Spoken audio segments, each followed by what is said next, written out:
Welcome to Strength in the Numbers. My name is Andrew Codd, accountant, author, and commercial finance entrepreneur, and it's my job each week to bring you leaders in finance and business and deconstruct with them their real stories, insights, and hard-won lessons into practical advice on the key strengths and qualities you need to remain relevant in accounting and finance today, as well as the steps you can begin to take to elevate the impact you make to have a fun, successful, and rewarding career in accounting and finance. Now let's go over to the show. And the other thing is, when you think about it, who's the most trusted executive in a given company? And it's almost always the CFOs. So they're on the front lines from a communication standpoint, not just within their team, with their customers, with investors, with employees, and if it's a public company, they're pretty visible talking to analysts and whatnot. And the reason is they have a lot of credibility as CFOs. They're known as straight shooters who tell it like it is. CFOs are not very good at spinning things at all, nor would you want them to be. So it's an invaluable skill set that CFOs uniquely bring amongst the executive team. Hi everyone, and welcome to this week's Strength in the Numbers. Now, you've just heard from this week's guest mentor, Jack McCullough, and you might recognise Jack's voice. Jack is the founder of the CFO Leadership Council, an author and also a contributor to multiple business and finance publications such as Forbes, Wall Street Journal, CFO Magazine, Bloomberg, CNBC, Fox Business Network, and so on. So we're absolutely delighted to share Jack with you, and it was also a pleasure to catch up with Jack again, having not seen him for a number of months since we last caught up in London. So what Jack does very well, and it's very much in keeping with what we're trying to do in Strength in the Numbers, is he shares his advice from his immense network of CFOs with us, and just some thoughts he shares with us today on how he thinks the current crop of CFOs today are dealing with the various challenges of the pandemic, climate change, economic turmoil, and how these are different to what conventional CFOs had to deal with. Also, for controllers listening in and those aspiring to be CFOs, Jack shares some advice on the next right steps to take to become a CFO. Also, we touch on Jack's article in Forbes about how he described something called the agile CFO as innovative and collaborative and visionary, and Jack deconstructs for us what he meant by those terms. And also Jack reveals some of the secrets behind what Rockstar CFOs are doing, as well as the importance of ethical leadership. So a lot in this week's episode. And if you do want to connect with Jack, find links to the resources he mentions, as well as some of his key quotes, you can find that and more at SITNshow.com. And as always, we really appreciate when you share, recommend the show to your colleagues and friends. You can subscribe on all the major platforms: iTunes, Stitcher, SoundCloud, YouTube, Spotify, and Amazon Music. And as always, we really appreciate you tuning in and listening into the show. So that's enough from me. So without further ado, over to Jack and the show. Jack, welcome to the show. Thanks. Great to be here. Glad we were finally able to do this. I know, yeah, because the last time we had a proper conversation was in person all the way at the start of the year. And so much has changed in between. How have you been doing these last few months? You know, it's been, like the rest of you, it's been a bit of a crazy go, to say the least. From what I know about you, you're probably in the top 99% in terms of being an extrovert. And I'm the same way. Being housebound is just driving me nuts. And I used to travel quite a bit for my job. In fact, we met when I traveled to London at a conference. And it turns out my wife and kids actually like it when I travel. And they don't like having me around all that much. I started getting on their nerves about the second week. So the novelty wore off, and they're like, "Daddy, when can you travel again?" So hopefully soon. Yeah, likewise. I hope we do get to catch up again in person again soon. But I suppose for some of our audience, Jack, who might not be as familiar with your journey in finance and accounting, would you mind maybe sharing with our audience that story, please? Sure, happy to. And I had what, for the US, for people of my generation, was a pretty conventional path to becoming a CFO. I spent several years in public accounting with the firm at the time was Peat Marwick and Mitchell. Today, young folks know it as KPMG. And I worked in the audit group there. I went to work for a client as a controller, and along the way got an MBA and got my first CFO job in the 1990s. And did that for 10 years or so, actually a little longer than that. And then I had to make that decision, love or money. So I'd started the group CFO Leadership Council, which was a peer group for chief financial officers. And it was just, the vision was pretty simple, only 20 people. But pretty soon we grew to hundreds of members across North America. And it needed me to focus on it full time or to hire somebody to do so. And so I had to pick a choice between a job that I really liked that paid well versus a job that I loved that candidly didn't pay very well. And like the fool that I am, I picked level of the money. So here we are. We're actually in our 15th year. Congratulations. And I have to say, I've been familiar with the work of the CFO Leadership Council. Really great information put out there, events and so on, Jack. I suppose in terms of your membership, is it just CFOs that you have? Is it just US based, or can anyone from the globe check you out? Yeah, we're global, and we've always had a virtual option for people because we don't have chapters outside the United States. But we do have members on every continent except Antarctica. And being the competitive guy I am, I actually checked on LinkedIn, and there are 2 CFOs listed there. One of them I'm pretty sure is fake. I recognize the name from literature. It was like from a boat that sank or something like that. And the other is actually in Siberia. So we're going to have to go with 6 of them. But yeah, we have a great global community, and it's CFOs. And we do allow people who are on a path to becoming a CFO, like a VP of finance or a controller. And they're actually a pretty vibrant part of our community. Yeah, because the thing is, I guess, Jack, nowadays is that with the lack of traveling around and maybe I suppose the opportunity to meet in person, this whole virtual and connecting with each other, that's more accessible now to maybe what it was, I don't know, 30, 40, 50 years ago. So CFOs have a much better opportunity of understanding what's working well, best practices, how they can share and learn from each other. How do you feel like the role of CFO has progressed? Are we embracing that opportunity a bit more to connect with each other, or are we still a bit shy? Yeah, CFOs often aren't the life of the party, at least at work. But yeah, they're definitely I don't know any who are introverts. I know a lot of controllers who are introverts, but CFOs tend to be naturally extroverts. They're very good at connecting.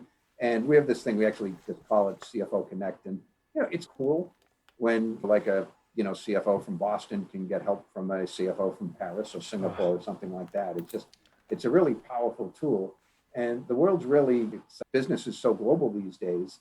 And with technology, it's just easy to be in touch with people and to form a true global network. I love that idea, CFO Connect. And that's why we do strength of the numbers, is so we can share what works, what's perhaps not working.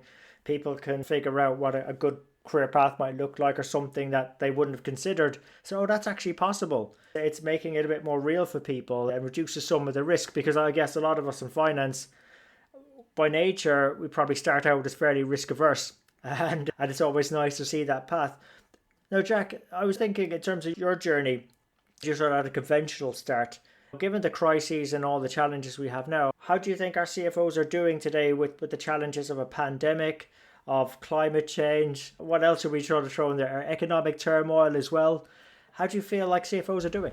Yeah, they are doing it fantastic. Candidly, if this had happened to me when I was a CFO in 2002, I wouldn't have been a tremendous value add the way the current crop of CFOs are. And I'm not self-deprecating, that's, just the reality that a lot of times back in the olden days, CFOs became CFOs because they were the best accountants, the best at financial reporting. It wasn't because of their leadership skills or their strategic thinking.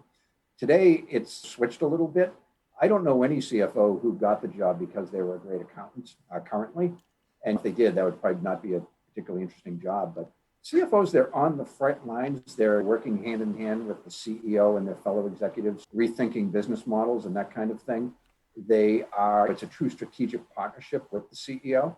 And the other thing is, when you think about it, who's the most trusted executive in a given company? And it's almost always the CFOs. So they're on the front lines from a communication standpoint, not just within their team, with their customers, with investors, with employees, and if it's a public company, they're pretty visible talking to analysts and whatnot. And the reason is they have a lot of credibility as CFOs. They're known as straight shooters who tell it like it is. CFOs are not very good at spinning things at all, nor would you want them to be. So it's an invaluable skill set that CFOs uniquely bring amongst the executive team. And actually, there was a recent article you wrote for Forbes, Jack, and it was called the Agile CFO: Innovative, Collaborative, and Visionary. Words our audience probably wouldn't have associated starting out on our career journeys. I studied accounting, and for me at 18, it was probably a good choice. And I did have a good career and everything, but it isn't the type of profession where collaborative and other things. It's backwards looking. You're not making things happen. You're reporting what happened after they happened.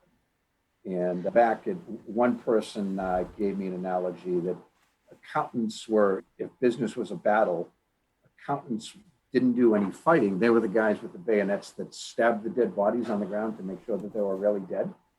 And that's what people thought about. Even that's even what some person who told me that, I was a CFO at the time. And that's what they thought about CFOs at the time. They're wrong. Even then, the job wasn't quite like that, but that was the perception. I used to work with a controller who's now a CFO, and he used to take great pride in the day when his nickname was Dr. No. And not because he was a James Bond villain, it's because anytime someone asked him for money, he just said no. It was as simple as that. And he took great pride in that. But I just can't imagine that being a model for success as a CFO nowadays. And what I really liked was, particularly when you were at the conference together in February, you were introducing the audience to your book, The Secrets of Rockstar CFOs. And not suggesting you give all the way the secrets today, Jack, but were there any 1, 2, 3 key secrets that if our audience were to start practicing and putting into their businesses, into their work now, they could see some really dramatic impacts? Yeah, I interviewed 40-something CFOs from everything from Silicon Valley startups to Fortune 50 size companies. And there was one that every one of them talked to me about, and it was ethical leadership. And it wasn't so much being ethical yourself, that's a given, but it's more creating a culture of ethical accountability where ethics are actually part of the decision-making process. There's a code of ethics, and it's not just a bunch of buzzwords on a paper that you got, because code of ethics means nothing.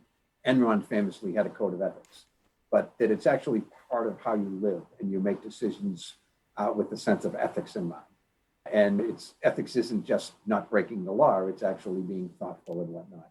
So they all talked about the importance of ethical leadership as opposed to just being ethical yourself.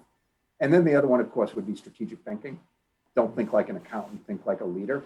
A friend of mine, Judy Romano, she once told me she doesn't think of herself as a financial executive. She thinks of herself as a cross-functional executive who happens to be a financial expert. And I think thinking yourself that way when you're the CFO is a great way to approach it. So, and she's a more successful CFO than I ever was, so she's probably right. No, but in fairness now, I think the work you've done with the CFO Leadership Council is pretty successful. But in terms of what your friend Judy said, I actually really like that. I think it really sort of plays to our strengths. You don't feel under pressure to try and be something you're not. We have this background, these strengths in finance, this access to decision makers, access to data, great training on how to deconstruct a business and restate the financial impacts of it. Yes, but we bring that to the table with the rest of the business, and that's where we can add our biggest impact. Yeah, absolutely. Yeah. And like I said, not many CFOs got their job because they were good accountants. Not anymore. There was a day. So. And I suppose, Jack, we covered a few bits and pieces there. I'd love to know what's exciting you most about your current work. Yeah, it's interesting because nobody would want a global pandemic and an economic shutdown. It's terrible on every level. It has forced us to rethink our business model a little bit. And there are some things, having a virtual model does open up some opportunities. I talked earlier about how we do have some members on every continent. The fact is, outside of North America, we have about 5 members on most of the other continents each. We're still North American centric, but right now with virtual offerings, we do have an opportunity to develop what I believe will be the first global community of chief financial officers. If such a thing exists, I think I'd be aware of it, and I'm not. But the other thing, we are doing CFO Masterclass in about 2 weeks, and we have our first ever CFO speaking at this. She's from Africa. And the odds of us getting someone to come to a live event in Boston, Massachusetts to fly in from Africa, pretty much zero. But with it being virtual, we were able to get her, and she's going to be a phenomenal addition to our conversation. And we've also got some fantastic speakers that maybe we wouldn't have gotten them all to fly into Boston. Some of them maybe, but we have the CFO of Twitter, Peloton. I assume they're doing pretty well. That's the exercise bike. It's done phenomenal in the US. We have the head of diversity and inclusion from Goldman Sachs. We have the CFO of Fanatics, 23andMe. It's a fantastic roster of speakers. And as a live event, maybe they weren't gettable. They can they love doing this sort of stuff, but they're not necessarily going to fly 6 hours each direction to do it for you. The CFO of Twitter, it's going to take him half an hour, and he's going to just be absolutely phenomenal. Yeah, it sounds like a really great lineup. And what I'll do is I'll make sure we put some links up for audience in the show notes as well, so they can go check that out, Jack. Okay, and I can give you a code if they want to attend as my guest. We can make that happen for you. Even more awesome. So you heard it here, folks. Keep an eye out for those codes. And I suppose I know you mentioned the African continent there, but I guess that is the CFOs for you nowadays. I think we're used to seeing global accounting bodies, finance bodies, and so on, but never really anything for CFOs. But I guess that's a community in itself now, right? It's a real achievement to become a CFO. There's only one person in the finance org who is a CFO. How does someone now who's listening in, who's perhaps a controller, start taking the right steps now, Jack, to become a CFO? Because they may not necessarily be able to be completely strategic in their current role, or they might not be able to have all those cross-functional opportunities as perhaps the CFO might have with their better visibility. But where could they start taking the right steps in your mind? Yeah, sometimes it's a matter of picking the right boss. And so if you have a CFO who's willing to share what he or she knows with you, then that can be an invaluable thing. Let me help you prepare for the board meetings. Let me sit in on a couple of the weekly executive meetings. Let me do this, those sorts of things. So if you have a CFO who's, actually got a genuine interest in helping you succeed in your career, that's a great place to start. If you can sit in on board meetings and maybe build a relationship with those people, so much the better. So those sorts of things. The other thing, just about everybody I spoke to in researching the book, at one point along the way, they had a mentor. And the mentor doesn't necessarily have to simply be a more experienced finance person. I spoke to one woman. She worked for one of the biggest consumer product companies in the world. And she was a controller for one of the bigger divisions. And she wanted to, in her next step, she wanted to be a CFO for a division. And she took as her mentor a VP of sales from a different division. And she was like probably in her early 30s at the time when she did this, I'm going to guess. And I thought that was interesting. I just asked what inspired it. And she said, look, there are a million people who have the accounting skills to be a CFO. I think what's going to really, help me not only get the job, but succeed once I have it, is if I can bring a customer-focused approach to the CFO role.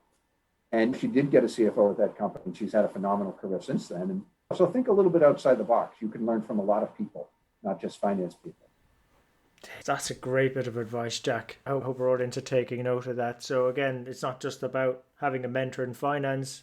Think about outside the box of finance. Could be sales, operations, marketing.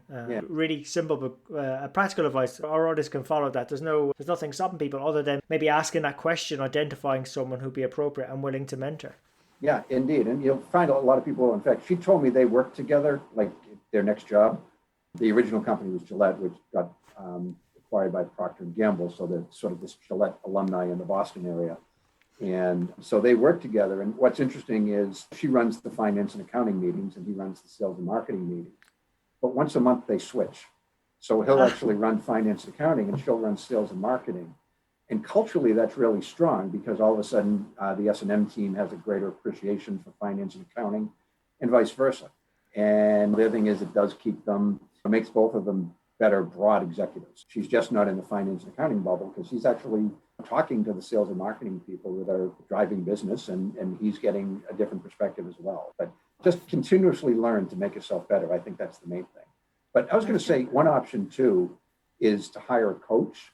Now that, mentors are free, coaches usually charge money, but if your company can pay for it, if you, want to make the investment in your career, I've never known anyone to hire a coach and regret it. They can really focus you. In fact, I myself have an executive coach. And when I was talking about it with my dad, I'll make a bit of an American reference, but your audience will probably get it. He pointed out to me that Tom Brady has a quarterback's coach. So he said, unless you think you're a better executive than Tom Brady is a quarterback, you can probably benefit from some coaching, don't you think? And I don't think I'm a better executive than Tom Brady is as a quarterback. So that kind of made me, it wasn't that much money, but just it's an investment in your career. So if you've got that kind of money, I'd highly recommend it. Yeah, I'd actually resonate at that point, Jack, because I think a lot of our audience are very probably cost focused. And it's it is an outgoing having a coach, but I've not, like Yeah, I similar to mean, yourself, right I've now, not come so across anyone that has felt that they've lost money on, and in fact, it's been a good investment. yeah, everybody does it, and yeah, it's an unfortunate time right now. Hey, go out and spend $1,000 a month on this. It'll help Yeah. you in the long run. It may be the wrong time to give that advice, and I don't want to seem like I'm unaware of realities. But if you're on a position, I think it would be great if you could do it. So, But I do I know but I do think if we unpick that one further, like a lot of things, if anyone and I know there's numbers of our audience who are aspiring to be CFOs, or even our existing CFOs at the moment, you have to think about not just your business in a strategic manner, but also your own career in a strategic manner. And if there's certain gaps that you need to overcome, you do need to invest in the appropriate support frameworks to get you there. So whether it's mentoring, which again is probably the lower cost option, but could be difficult to find the right mentor, or a coach, there are options. But it's that sort of strategic thinking, applying it not just to the business, but also to your own career. You know? So, Jack, I really appreciate you giving us fantastic advice. Curious though, what's been the best bit of advice you've ever received? early in my career, I got advice from a boss, and I initially didn't know how to take it. But he told me to make it a point to update my resume at least twice a year. I'm like, Jesus, he what was he hinting at here? But his point was, if it doesn't change in 6 months, ask yourself why, because it means you're not growing professionally. And that was great advice, because I actually did have a 6 month period where I'm looking at it. It's, geez, I in 6 months I did my job well, but I didn't learn a thing or develop a new skill or anything like that. It didn't make sense to do it once a month or even once a quarter. You can just get busy and not learn new things. But if you're going 6 months in a year and you haven't developed a new useful skill to further your career, ask yourself why. And maybe it's time to make a move, or maybe within the company, or talk to your boss and switch roles.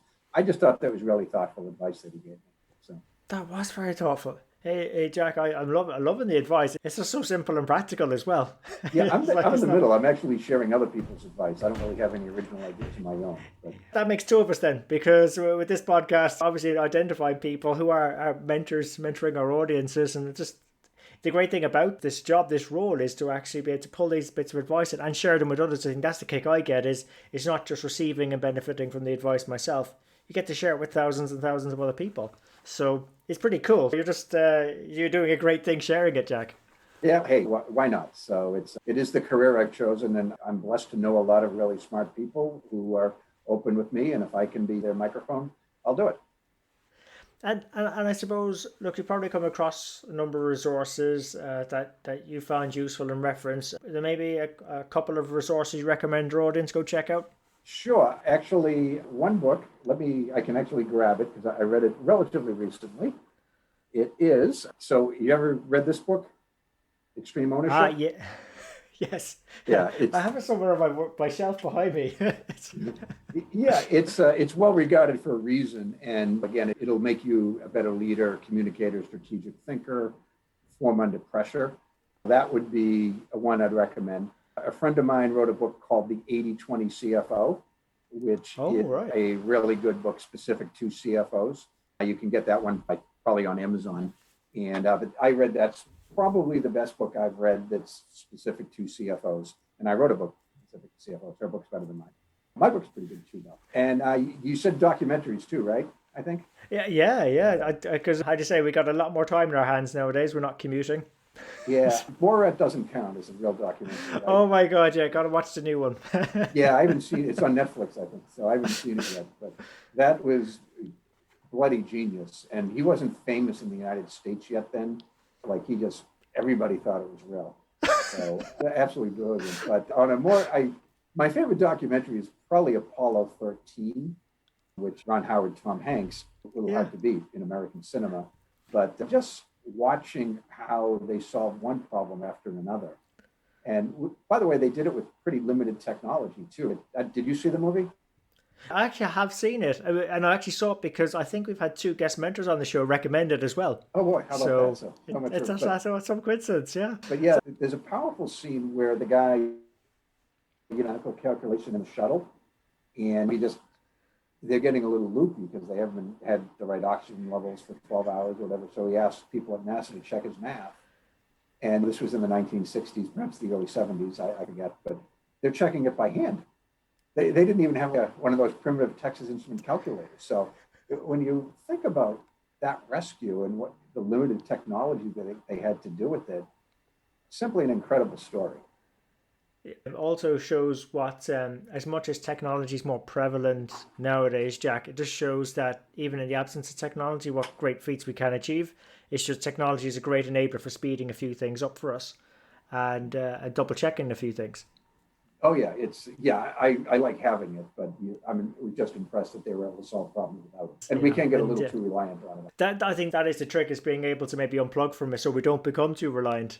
And I was watching a show with my son last night, in a similar story. This guy just started daydreaming into the fact that there was a technology coming in to do his telesales. So he was in telesales, and this robot was going to take over telesales. The voice was Tom Green, the comedian, and he went into a daydream about the robots taking over the world. Just don't want to become too reliant on them. But I suppose, Jack, in terms of our audience, if they wish to continue the conversation, where's the best place to connect with you at? Sure. The easiest way to reach me, I love texting. In fact, my niece worked with me till recently, and when she was a teenager, she said I text more than any teenage girl she knows. If you want to text me, I'm at 617-678-0957. If you do prefer email, it's jack@cfolc.com. And feel free to connect with me on LinkedIn if you're so inclined. And I will send you a PDF of my book as well. Oh, awesome. Hey folks, us accountants, we love the freebies here, so keep them coming, Jack. I charge what it's worth. I know, in fairness, now it's worth a lot more. Yeah, I can't help you with Susie's book. You'll have to pay for that one, but mine's a good book. I'm not ashamed of it or anything like that. But it would be a long article in the Atlantic or something like that. But hers is a more substantial book. So. Oh, hey, thanks for that, Jack. And look, Jack, I really appreciate the advice, the conversation, and actually how practical it was. There's a lot in there for our audience to go follow, try out, and see if it works for them, and hopefully they see the benefits from it. But before we let you go, would you have any maybe parting thoughts to share with our audience? Yeah, I guess one, I'm old enough now that I've been through a few economic cycles, and the bad ones always end. This one is particularly challenging, but as a CFO or on the path to becoming a CFO, you have a real opportunity to make a big difference in your company. You're a strategic thinker. You're probably the only financial expert in your company, unless your CEO happens to be a former CFO. And you're very trusted by the world. And so get on the front lines, solve some problems, make a difference for your company. I think you'll be surprised the skills that you bring in terms of problem solving. And your company is going to be very different a year from now than it was a year ago. And you can make that difference. That's awesome. Hey, Jack, what a great way to wrap up the show. So thanks again for coming on Strength in the Numbers today. I'm glad we were able to finally do it. Great to see you again. So there you have it. Hope you enjoyed today's show. If you'd like to know more about our guests today, their bio, and follow up on the resources mentioned during the show, you can find all the relevant links and more at sitnshow.com. There you'll also be able to get access to earlier shows, read the latest blogs. There's also an opportunity to subscribe to our newsletter, which will give you heads up as to when the next show is coming out, latest events, news, and anything that's going to be relevant to help you have a fun, rewarding, and successful career in finance and accounting. And just before you go, we really appreciate your feedback. If there's something we can do better on the show, something that's not working, or something you'd like to see, even a guest you'd like for us to invite onto the show, someone who you think might be able to benefit you more and also the rest of our community, please let me know. You can email me. I'm at andrew@sitnshow.com, or feel free to connect with me on LinkedIn. Just drop me a message so I know how you found me and we can connect. And really, it's our community that'll make the show. If we keep engaging and driving each other on, we'll keep on building our strength in the numbers. When all is said and done, if we can do the numbers better and finance better, we'll create more opportunities for ourselves, our friends, our families, our communities, and our businesses. So until next time, have a good rest of the week, take care, and let's keep building our strength in the numbers.